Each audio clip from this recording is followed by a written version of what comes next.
Hi friends, कैसे हैं? बढ़िया। तो आज के इस वीडियो में हम सीखेंगे आर्टिकल्स के बारे में। ठीक है, आर्टिकल्स को क्या कहा जाता है, आर्टिकल्स कौन कौन से होते हैं, इसके यूज क्या है, इसकी डिफिनेशन क्या है। ठीक है, तो आर्टिकल्स को हम लोग करते हैं लेके अनुच्छेद। ठीक है, आर्टिकल्स हमारे ए एन और द को कहा जाता है। यहाँ कुछ सेंटेंस आपको दिया गया है 4। ठीक है, this is a book. Book हमारा नाउन है, नाउन के पहले ए आया। That is an orange. Orange हमारा नाउन है, नाउन के पहले एन आया। यहाँ ए, यहाँ एन। ठीक है, अब इस ध्यान से देखें video. The earth is round. इसमें अर्थ है पृथ्वी, इसके पहले द आया। ठीक है, here is the ink I want. Ink से आई है, इसके पहले द आया है। ठीक है, इसी पे हम लोग आज चर्चा करेंगे। तो देखते हैं, ए एन तथा द को आर्टिकल्स कहा जाता है। इसी ग्रामर में आर्टिकल्स को डिटर्मिनर्स के अंतर्गत रखा गया है। डिटर्मिनर्स यानी कि माई, योर, दिस, दैट। ठीक है, दिस, दोज, सम, एनी इत्यादि।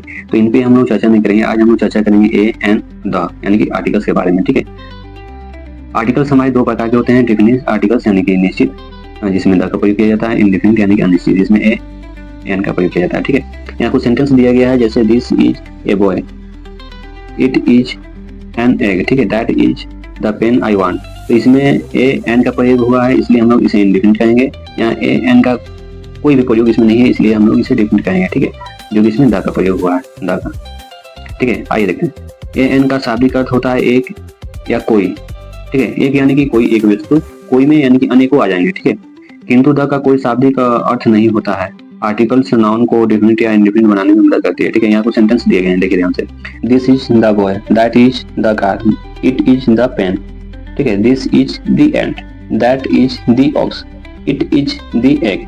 आप सोच रहे होंगे कि यहाँ द पढ़ा गया है, यहाँ दी क्यों पढ़ा गया है। तो इन्हीं पे चर्चा किया गया है। नीचे 3 टॉपिक है। ठीक है, आइए देखते हैं। अगर कॉन्सोनेंट से शुरू होने वाले शब्द से पहले द आता है तो उसे द ही पढ़ा जाता है। ठीक है, किंतु वोवेल से शुरू होने वाले शब्द के पहले जब THE द आता है तो तब द को दी पढ़ा जाता है। ठीक है, क्यों? कॉन्सोनेंट हमारे कौन से होते हैं? हमारे इंग्लिश अल्फाबेट में 26 लेटर होते हैं, जिनमें हमारे 21 कॉन्सोनेंट होते हैं। ठीक है, और बाकी सब हमारे वोवेल्स होते हैं। वोवेल्स हमारे कौन कौन से होते हैं? 5 होते हैं। A, E, I, O, U हमारे वोवेल्स होते हैं, बाकी सब हमारे कॉन्सोनेंट होते हैं। ठीक है, वोवेल्स 5 होते हैं, कॉन्सोनेंट 21 होते हैं। ठीक है, तो कॉन्सोनेंट हमारे बी जो है, हमारा बॉय में पहला अक्षर बी आ रहा है, ये कॉन्सोनेंट है। तब हम लोग THE को द पढ़ेंगे। ठीक है, एंट में पहला अक्षर वोवेल से मैच करता है, इसलिए हम लोग THE को दी पढ़ा जाएगा। ठीक है, तो आइए हम देखते हैं यहाँ कुछ टॉपिक।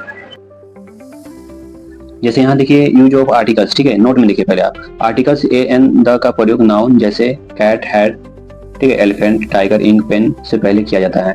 ठीक है, ये मेन इंपॉर्टेंट टॉपिक है। ठीक है, the use of the main यही टॉपिक है कि द का प्रयोग, सिंपल सी बात में आप समझिए। ठीक है, द का प्रयोग किसी विशेष व्यक्ति, वस्तु व स्थान के पहले हम लोग द का प्रयोग करेंगे। ठीक है, विशेष हो, और दुनिया में सिर्फ अकेला, उसके पहले हम लोग द का प्रयोग करेंगे। ठीक है, बस सिंपल सी बात है। तो आपने आर्टिकल्स के बारे में क्या क्या सीखा?